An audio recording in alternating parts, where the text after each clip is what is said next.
Bison திரைப்படம் வந்து இன்னைக்கு 100வது நாள் வெற்றி விழாவாக பிஎஸ்எஸ் தியேட்டர்ல வந்து இன்னைக்கு மாரி செல்வராஜ் நற்பணிகள் சார்பாக இந்த ஏற்பாடு செஞ்சிருக்காங்க. இந்த படம் வந்து சிறந்த வெற்றி கொடுத்ததற்கு ரசிகர்களுக்கு வந்து நன்றி தெரிவித்துக் கொள்கிறேன்.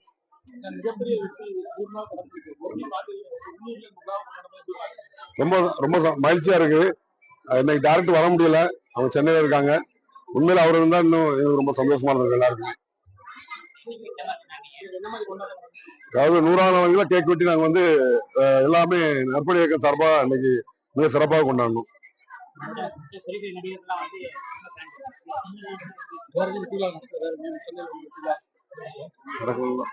சென்னையில நடிகர் சொல்வாரு, அது நிறைய பத்திரிகையாளர்கள் தான் காரணம். படத்தை நிறைய ரீச் பண்ணதுக்கு கொண்டு போனதுக்கு பத்திரிகையாளருடைய மிகப்பெரிய முயற்சியும் இயக்குனருடைய பார்வையும் தான். இன்னைக்கு இயக்குனருடைய பார்வை எப்படி இருக்குன்னு கேட்டீங்கன்னா, இந்த 100வது நாள்ல படத்துக்கு எவ்வளவு கூட்டம் இருக்குன்னு தெரியும்.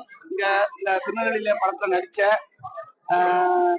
படத்துக்காக உழைத்த அனைத்து மக்களுமே இன்னைக்கு வந்து இந்த படத்துக்கு வந்து 100வது நாள் கண்டிப்பா படம் பார்த்தே ஆகணும் அப்படின்றாங்க.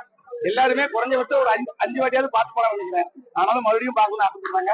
எனக்கு தெரிஞ்சு இன்னைக்கு இருக்க சூழ்நிலை இந்த ஸ்கிரீன் அப்படியே திறந்தாலே படம் இன்னும் ஓடிக்கிட்டே தான் இருக்குன்னு நினைக்கிறேன். அப்படியேப்பட்ட படம் பைசன். இந்த பைசனுக்காக உழைத்த எல்லாருக்குமே ரொம்ப நன்றி.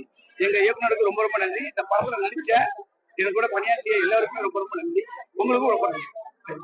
செய்திகளை உடனுக்குடன் தெரிந்து கொள்ள கீழ்கண்ட கேபிள் மற்றும் டிடிஎச் நெட்வொர்க்குகளில் எம்நாடு செய்தி தொலைக்காட்சியை காணுங்கள். பாதகம் செய்பவரை கண்டால் நாம் பயம் கொள்ளலாகாது பாப்பா.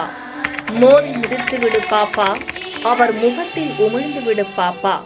அண்மை செய்திகளை உடனுக்குடன் தெரிந்து கொள்ள இணைந்திருங்கள் எம்நாடு தொலைக்காட்சியுடன்.